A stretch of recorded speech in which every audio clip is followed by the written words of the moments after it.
family. Welcome to week 15 of our GKIS app series. Today, we're going to talk about how to avoid distraction from healthy non-digital activities. Okay, so one thing we've learned from the research is that, our screens are so manipulatively designed to capture our brains that oftentimes we want to do that instead of the other things that balance out brain health, which we'd already learned about.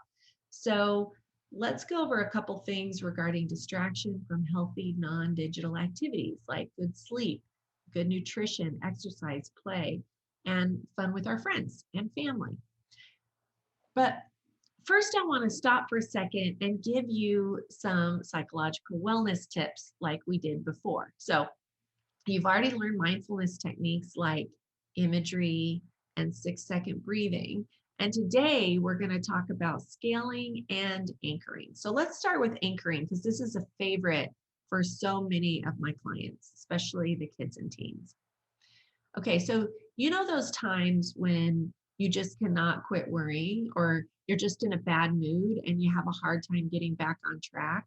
Well, the important thing to do is change the channel on your thinking. So this is particularly helpful for people with anxiety or trauma. And let me go over a quick one. It's called the 4-3-2-1. I'm going to use a little prop, my bell, because it's a nice start. Okay, let's go. So all of you practice this with me. Name 4 things you see right now.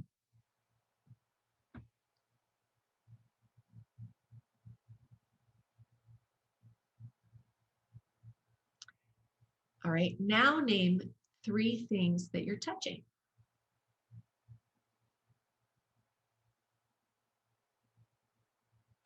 What are 2 things that you can hear right now? And name 1 thing that makes you very, very happy.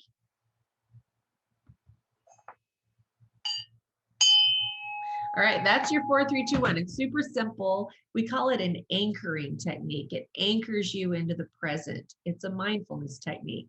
So 4 things you see, 3 things you touch, 2 things you hear, and 1 thing that makes you very, very happy. Some people do a 5-4-3-2-1 and they go through taste and smell too, but my clients are always like, I taste the roof of my mouth. I don't smell anything really. So I changed it to end with something happy. So 4-3-2-1 is a nice way to kind of get you out of your head if you're having a hard time falling asleep or you're worrying about something. Another anchoring technique is a thought stopping technique, and it works like a 4-3-2-1, and you can pick which one you like. I recommend you practice both a lot and then figure out if you like one more than the other or if you'll use both.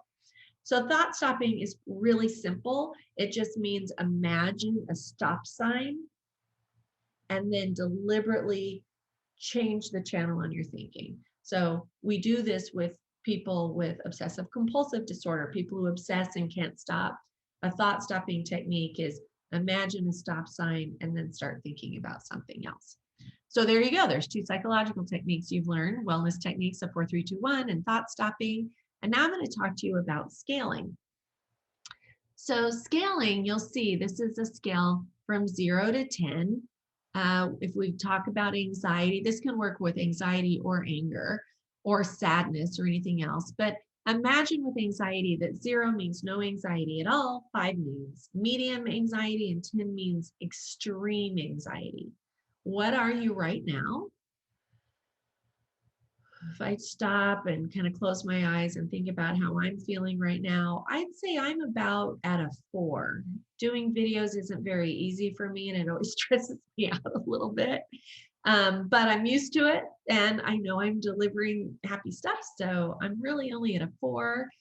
Here's the goal of scaling. So I'm going to read what it says at the top, an anxiety scale. The goal is to take self-check-ins on occasion to see where you are emotionally. It's best to do your emotional reset techniques like 6-second breathing or 4-3-2-1 or thought stopping. It's best to do those emotional reset techniques in the yellow area so they have the most impact. So what that means is if you start a reset technique at a 3, it's going to take you way down. It works really great. If you do it at a 6, it's going to be a little bit harder. It might take you down like 1 or 2 on the scale.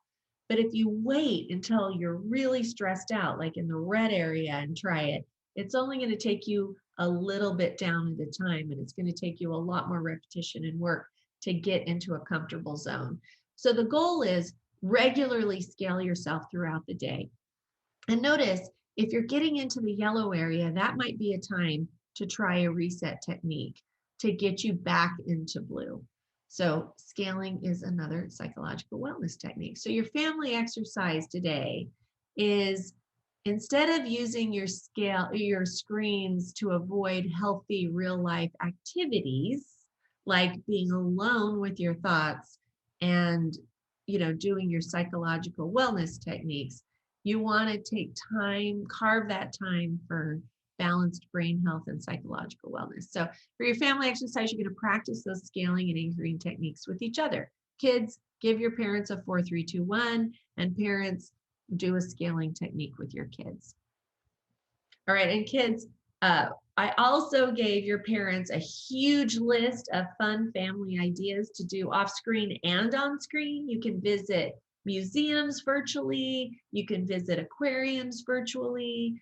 I included cool magazines and podcasts for kids and educational tool, you name it. There's tons and tons out there. So you can also do some of those as family exercises throughout the week and for weeks to come. So thanks for joining me, and I'll see you next week when we talk about how to protect rejuvenating sleep.